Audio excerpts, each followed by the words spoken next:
Hello aspirants, this is Ahir and welcome you back to SSB crack exams. आप में से कई लोग पूछ रहे थे सर हिस्ट्री की स्ट्रैटेजी हमें बता दीजिएगा ताकि सीडीएस 2023 का एग्जामिनेशन आसानी से क्लियर हो जाए। तो आज के इस वीडियो में मैं आपसे वही स्ट्रैटेजी कंप्लीट शेयर करूंगा हिस्ट्री सब्जेक्ट से रिलेटेड, और प्रीवियस 5 ईयर्स का क्वेश्चन पेपर का एनालिसिस भी करवाऊंगा, बताऊंगा कौन से इंपॉर्टेंट टॉपिक्स हैं जहां से हिस्ट्री में से ज्यादा एमसीक्यूज पूछे गए हैं। देखिए, सीडीएस एग्जामिनेशन के बारे में आप सभी को भी पता है, कंबाइंड डिफेंस सर्विस एग्जामिनेशन साल में 2 बार यूपीएससी से कंडक्ट करता है। आईएमए, आईएनए, आईएफए और ओटी एकेडमीज के लिए एंट्रीज के लिए आपका Indian military academy, naval academy, air force academy और ऑफिसर ट्रेनिंग एकेडमी के लिए। और 3 पेपर्स आपके इस एग्जामिनेशन में होते हैं, इंग्लिश, जीके और मैथमेटिक्स। अगर आप सिर्फ ऑफिसर्स ट्रेनिंग एकेडमी के लिए ही एग्जाम अप्लाई करना चाहते हैं तो आपको मैथमेटिक्स का पेपर देने की जरूरत नहीं है।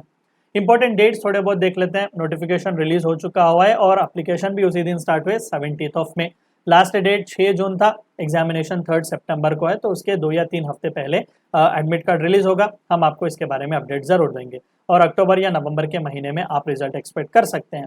तो 3 पेपर्स यहाँ पर है ओवरऑल, आपका इंग्लिश, जीके और एलिमेंट्री मैथमेटिक्स। मार्किंग स्कीम मैं आपको बता दूं, देखिए पेपर पेन बेस्ड ही होगा, यानी कि ऑफलाइन एग्जाम होगा, ऑनलाइन नहीं होगा, और सभी ऑब्जेक्टिव ही होंगे, डिस्क्रिप्टिव नहीं होंगे। तो इंग्लिश में 120 एमसीक्यूज पूरे 100 मार्क्स के लिए, for every correct answer 0.83 and for every wrong answer -0.27 marks. GK paper भी कुछ ऐसा ही है, 120 एमसीक्यूज होंगे 100 मार्क्स के लिए, करेक्ट आंसर 0.83 और रॉन्ग आंसर में -0.27 मार्क्स आपके कट जाएंगे।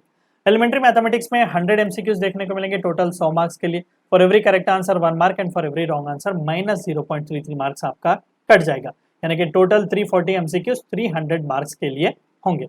ओवरऑल सिलेबस में आपको बता दूं तो यहाँ पर जनरल साइंसेस में आपको फिजिक्स, केमिस्ट्री और बायोलॉजी देखने को मिलेंगे जीके पेपर में, और ह्यूमैनिटीज में से ज्योग्राफी, हिस्ट्री, पॉलिटी, इकोनॉमिक्स और करंट एंड डिफेंस अफेयर्स देखने को मिलेंगे। रिस्पेक्टिव ट्यूटर्स ने एनालिसिस के वीडियोस और स्टडी प्लान्स भी अवेलेबल किए हुए हैं, आप जाकर उन्हें जरूर देखें। तो पिछले 5 साल के ट्रेंड्स अगर हम एनालाइज करें तो आपके जीके के पेपर में से किस एरिया में से या फिर किस सब्जेक्ट में से कितने एमसीक्यूज आए हैं, तो आप देख सकते हैं कि फिजिक्स में 9 से 12 एमसीक्यूज आए हैं, केमिस्ट्री में 8 से 11, बायोलॉजी में 9 से 11, ज्योग्राफी में सबसे ज्यादा 21 से 25 क्वेश्चंस आए हैं, हिस्ट्री में 20 से 24, पॉलिटी में 14 से 20, इकोनॉमी में 8 से 10 और करंट एंड डिफेंस अफेयर्स में 13 से 18 एमसीक्यूज। तो आज के इस वीडियो में मैं आपसे हिस्ट्री के बारे में डिस्कस करूंगा। तो हिस्ट्री के पिछले 5 साल के सीडीएस के क्वेश्चन पेपर्स को एनालाइज करेंगे तो आपको पता चलेगा कि सीडीएस 1 2023 में 19 क्वेश्चन आए हुए थे सिर्फ हिस्ट्री सेक्शन में से, और पिछले अटेम्प्ट्स में आप देखो 2022 में 21 क्वेश्चंस आए हुए थे रिस्पेक्टिवली, और उससे पहले भी 19, 22 क्वेश्चंस आ ही जाते हैं। तो going through the same trend 18 से 20 क्वेश्चंस तो डैम श्योर हिस्ट्री से आएंगे, 15 से 16 मार्क्स आपको फेच करके देंगे। मैं आपको इन डिटेल पहले टॉपिक बताऊंगा और उसके बाद स्ट्रैटेजी भी बताऊंगा। एंशिएंट इंडियन हिस्ट्री की बात करें तो स्टोन एज से शुरू कीजिएगा, ठीक है, नियोलिथिक, पेलियोलिथिक, मेसोलिथिक, इनके बारे में पढ़िएगा। बाद में इंडस वैली सिविलाइजेशन के बारे में, वैदिक एज में अर्ली और लेटर वैदिक एज हो गया, महाजनपदास का कॉन्सेप्ट हो गया, जैनिज्म और बुद्धिज्म के बारे में पढ़िए। प्री मौर्यन जो कोई भी डायनेस्टीज थे, हर्यांका, शिशुनागा, उन सभी के बारे में पढ़िएगा। मौर्यंस इंपॉर्टेंट है, खासकर अशोका और उनके रिफॉर्म्स, उनके मेजर एडिक्ट इंस्क्रिप्शंस के बारे में। पोस्ट मौर्यस कौन कौन आए हुए थे, शातवाहनास आप में यहाँ पर बहुत ही इंपॉर्टेंट है। संगम, सीडीएस वालों को संगम में से बहुत ही ज्यादा पूछ रहा है, साउथ इंडियन हिस्ट्री का, एंशिएंट साउथ इंडियन हिस्ट्री आप कह सकते हैं, चोला, चेरा, पांड्या के बारे में। And then comes mighty Guptas, Guptas के कॉइनेज, लिटरेचर में जो कुछ भी उन्होंने ज्यादातर कॉन्ट्रीब्यूशन दिया हुआ था उसके ऊपर एम्फोसिस रखिएगा। और पोस्ट गुप्तास जो छोटे बड़े डायनेस्टीज यहाँ पर हमें देखने को मिले हुए थे, खासकर हर्षवर्धना, पुष्यभूति डायनेस्टी के बारे में जरूर पढ़ लीजिएगा। सबसे ज्यादा जो एमसीक्यूज हिस्ट्री के सेक्शन से आए हुए हैं एंशिएंट हिस्ट्री में से, वो इंडस वैली सिविलाइजेशन से ही आए हुए हैं। जैसे कि आपका आईवीसी के साइट्स हो गए, एक्सकवेशंस हो गए, उनका टाउन प्लानिंग के बारे में हो गया, उनकी सोसाइटी, उनके स्क्रिप्ट्स और किस तरीके से आईवीसी डिक्लाइन हुआ। और नेक्स्ट मोस्ट इंपॉर्टेंट जो कट शॉर्ट आपके लिए इंपॉर्टेंट है वो अर्ली वैदिक एज है, विद स्पेशल एम्फोसिस टू वैदिक स्क्रिप्चर्स। ऋग्वेदा हो गया, वुमेन का स्टेटस क्या क्या था, पॉलिटी, इकोनॉमी क्या थी, प्रैक्टिसेस वगैरह क्या क्या थे। और संगम फेवरेट पिक है, जैसे कि मैंने कहा कि कई सारे क्वेश्चंस तो संगम में से आ रहे हैं। ज्यादातर आपको किताबों के ऊपर, लिटरेचर जो 3 संगम्स हुए थे ना उनके ऊपर, टोलकप्पियम के बारे में, टोलकप्पियार के बारे में पूछा जा रहा है आपको। और साथ ही साथ आपको शिलापदिकरम, मणिमेकले, ऐसे कई सारी किताबों के बारे में पूछा जा रहा है। डायनेस्टीज और उनके रूलर्स, बुक्स और ऑथर्स के बारे में भी पूछा जा रहा है। बुद्धिज्म और जैनिज्म का टॉपिक बहुत ही इंपॉर्टेंट है, क्योंकि जैनिज्म और बुद्धिज्म के प्रिंसिपल्स, उनके ओरिजिन, टीचिंग्स बहुत ही इंपॉर्टेंट है और कई बार पेपर में आ चुके हुए हैं। मौर्यन एम्पायर भी बहुत ही स्पेशल एम्फोसिस रखता है, खासकर उनके प्रिंसिपल्स, दम्मा हो गया अशोका का, रूलर्स कौन कौन है, उनका एडमिनिस्ट्रेशन क्या है, आर्किटेक्चर और रिफॉर्म्स इंपॉर्टेंट है। और गुप्ता पीरियड से भी कई ज्यादा क्वेश्चंस देखने को मिलते हैं, उनके कॉइनेज, उनके रूलर्स, क्राफ्ट्स एक्सेट्रा, और पोस्ट गुप्ता डायनेस्टीज भी इंपॉर्टेंट है। मिडिवल इंडियन हिस्ट्री में आप देख लीजिएगा, मुसलमानों का कॉन्क्वेस्ट आहिस्ता से, जो ममलुक्स आए हुए थे, ममलुक डायनेस्टी हुई, दिल्ली सल्तनत की शुरुआत आप आहिस्ता से कीजिएगा, मोहम्मद गोरी, मोहम्मद गजनी, और उनके बाद दिल्ली सल्तनत के बारे में पढ़ लीजिएगा, ममलुक्स हो गया, खिलजीस हो गए, तुगलक्स हो गए, लोडीज हो गए। साउथ इंडिया में क्या कुछ किंगडम्स थे तब, होयसलास हो गया, काकतीयास हो गया, ठीक है, देवनागरी के यादवास, ये इंपॉर्टेंट है। Vijayanagara empire with special emphasis to Shri Krishna Devaraya. Mughal empire तो बहुत ही इंपॉर्टेंट, और इंपॉर्टेंट क्या फेवरेट टॉपिक है यूपीएससी वालों का। सभी जो बादशाह आए हुए थे, जो कुछ भी कॉन्ट्रीब्यूशन उन्होंने दिया, उनके उनके रिफॉर्म्स, चाहे वो मनसबदारी सिस्टम हो, दहसाला या फिर जब्ती सिस्टम हो, औरंगजेब का पॉलिसी हो गया, जहांगीर के कंस्ट्रक्शन, शाहजहां के कंस्ट्रक्शंस, ये सभी आपके लिए बहुत ही इंपॉर्टेंट है। भक्ति और सूफी मूवमेंट, खासकर with special emphasis to personalities, जैसे कि आदि शंकराचार्य, चैतन्य महाप्रभु हो गए। सूफियों में मोइनुद्दीन चिश्ती अजमेरी हो गए, या फिर निजामुद्दीन औलिया, इन सभी के बारे में, सूफी सिलसिलास के बारे में पढ़िएगा। और मराठा एम्पायर में आपको इंडेप्थ जाने की जरूरत नहीं है, बहुत ही कम क्वेश्चन आते हैं, बस ओवरव्यू जान ले तो ये काफी होगा। तो ये सेक्शन में सबसे ज्यादा एमसीक्यूज मुगल से ही आते हैं, फॉलोड बाय भक्ति एंड सूफी मूवमेंट्स। तो मुगल में अगेन रूलर हो गया, उनके एडमिनिस्ट्रेशन, आर्किटेक्चर, रिफॉर्म्स एक्सेट्रा, और भक्ति सूफी मूवमेंट्स में फिलोसफीज हो गए, सूफीज के बारे में, इंपॉर्टेंट सेंट्स जो वगैरह है उन सभी के बारे में, और कपल ऑफ क्वेश्चंस दिल्ली सल्तनत, विजयनगरा एम्पायर और मेडिवल आर्ट एंड आर्किटेक्चर से भी पूछे गए हैं।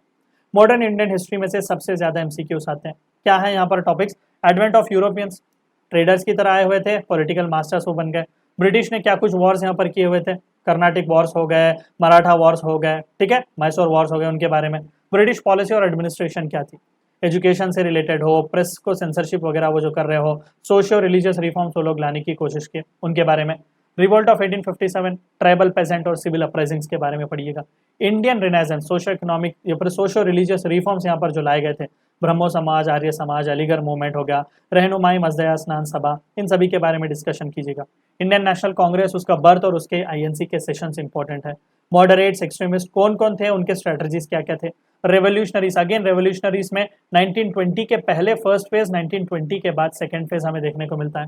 और सबसे इंपॉर्टेंट गांधीयन एरा, 1915 से लेकर 1947 के बीच जो कुछ भी है वो गांधीयन एरा ही है।